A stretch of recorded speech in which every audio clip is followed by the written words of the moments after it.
This our brother na we. Kedi he be we. That no nwere ihe APC government megolo ndị Enugu State ndị be ha. That na nobody else, no nwere onye bụ na isi the mma vote APC government ever again in Enugu State. Yotago abụrụ m onye Enugu agwa m na ọgọ ka mụ na ha na-abụ na agọ. Mana is becoming so sad of recently that na no insecurity. Anano ihe ọjọọ, anano everything coming from Enugu State. Before Enugu State wo obodo ya bụ izugide ahịa na Anambra zugide decide aka ejeje zuo ike. Ebe anyị moto jee na begin Enugu jeje zuo ike. Izugide ahịa na Aba obi onwe ka izu weekend si ịgbaga Enugu jeje zuo ike. Mana kịta onwezi ihe dịka ezumike. Gara everywhere. Enugu used to be ebe ya ba mgbe anyị nọ na East anyị na-eto eto. Odekata akpọrọ anyị jebe somebody somewhere, one of our sister one of my na Enugu I jedi ejeje no to the extent I make it buy with woman nwanyị Enugu jedi ejeje no mana keta gidi ana everywhere, and you people think you are making progress. So onye ọbụla na speak good about this government upon don a favor. So high as again on where he mana things are happening deep down. I should know the pain in this young man's voice. Can they not too much? God in on the Uzuwani. Any Uzuwani person vote to APC in this upcoming election, you are an enemy to our people. Obuni no diaspora, anywhere in Nigeria, boy your mother and your father at home. Inform them that none of them should ever vote for APC. No Uzuwani. APC emela anyi. Ihe ni na-eme Enugu State today be APC be cause there. That's the main reason why you need to make that call now and inform your people never to vote APC. No Uzuwani. I'm so disappointed with our elite, with our stakeholders. These people know that ni ha na-eme ha dey man Enugu State. Local government in Enugu State today, but all our elites, all our stakeholders, none of them is talking for the people. Okwa recently come home, youth in the Iharumona, Hagara meeting, conclude though they are odd with their elders, conclude though that they are not going to do anything like vote until they reach agreement with the government that they are going to be working for the people. But you will take 5,000 near our elders, our stakeholders. They will take 5,000 naira and jeopardize the effort of the people. They don't use one need it today. Use one in our every day. But when nature, use one our people cannot go to farm today because of the bad governance from Enugu State government. Kedu government of Enugu, kedu Iru Pitamba Yejibia campaign Enugu one. Which face go Ejibia Uzuwan that campaign to gain vote from the people of Uzuwan now by Charan Kete. O promise rules them from Urobo to Abi. Utako promise up till today. He has done nothing. That's the main reason why you need to go and tell Pitamba. Let him forget Uzuwan. If he will not do anything for the people of Uzuwan, let him forget about Uzuwan because he's not going to see our votes. The people of Uzuwan are going to speak. I was so ashamed of myself and disappointed with our elders during the campaign of Kerahia, senatorial candidate of APC, Nuzuwan.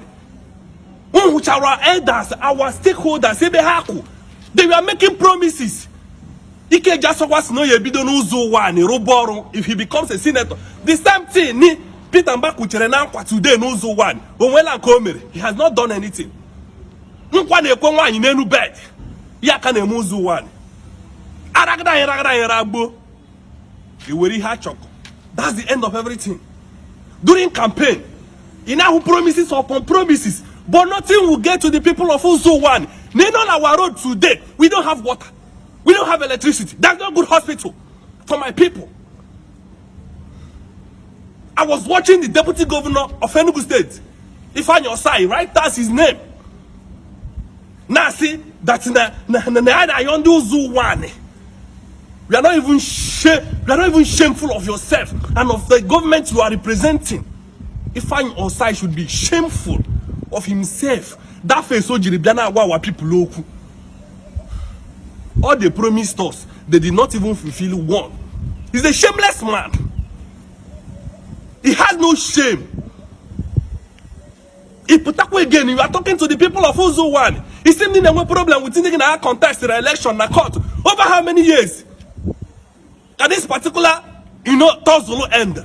But you've not done anything for the people. Then you had the effrontery to come and stand. Oh, well, look, I'm not going to Uzuwan that day. Because I would have asked him a question.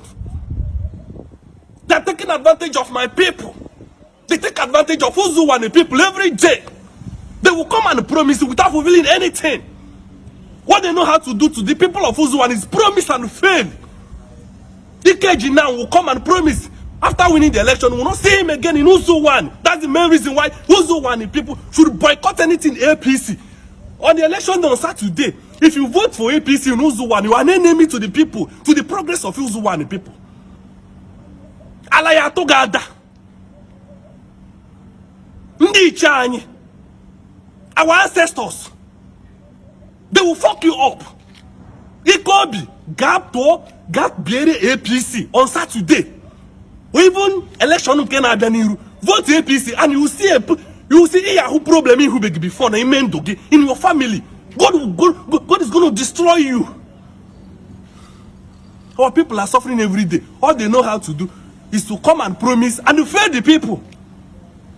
Ike Jasogwa might be a good person. I don't know him. But he's in a bad vehicle. That vehicle cannot be sustained. We cannot trust that vehicle. Yes, we cannot trust that vehicle again. And that's the main reason why you can vote any other candidate. So I don't know them. I'm not a party to them. I don't even like them. You can vote any other person, but you see APC. You can vote any other party in Uzuwan, but you see APC. You vote APC in Uzuwan.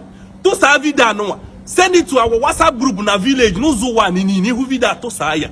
Any of our people, any of our brother and sister and mother and father for APC votes. Chukuya Pogyoko. And Uzuwan Yebugi. You will never be better in this your life. The game, it's not good for us. I don't like it. And that's the main reason why you can vote any other candidate in Enugu there. But you see APC, avoid anything APC on Saturday. APC emela anyaro. And any elder or any stakeholder na be convinced Kitwaru APC vote. Or that's Kitwaru votes, Kitwaru APC votes because of your interest or the interest of Uzuwan or because of Akbiya. Or target or check who you going from the government. That's the main reason why they are begging you to vote APC. Check all these failed leaders you know Uzuwan. Yogi vote or APC. Draw Hakereha Melara over the year Hane rule the people of Uzuwan. That's the main reason why, as anybody, as you are from Uzuwan, you need to have sense. Obruna, Ihera de Mego to Uzuwan need it today. Ihera name some of us. So on Saturday, I urge my people to go out and vote any other candidate, but don't vote APC. APC may be Nigeria today. Ni mwa kuna begi be APC. Na bandit ne bushi mad now APC. Omotakere no n'ugbo or APC. Ni na akwogo loto ni na akuya na Enugu State today or APC. All these things na happen, banditry or kidnapping no. Ransomania na aku APC be called. It has never been like this in the history of this country. That's the main reason why on Saturday, when you go out to vote in this Enugu State by-election, senatorial by-election in Enugu North, vote out APC. Don't vote APC. Vote any other candidate, any other party. But you see APC, don't vote APC. I'm sorry, KJ Asogwa. You might be a good man, but the vehicle is faulty. We don't need that vehicle. No Uzuwan.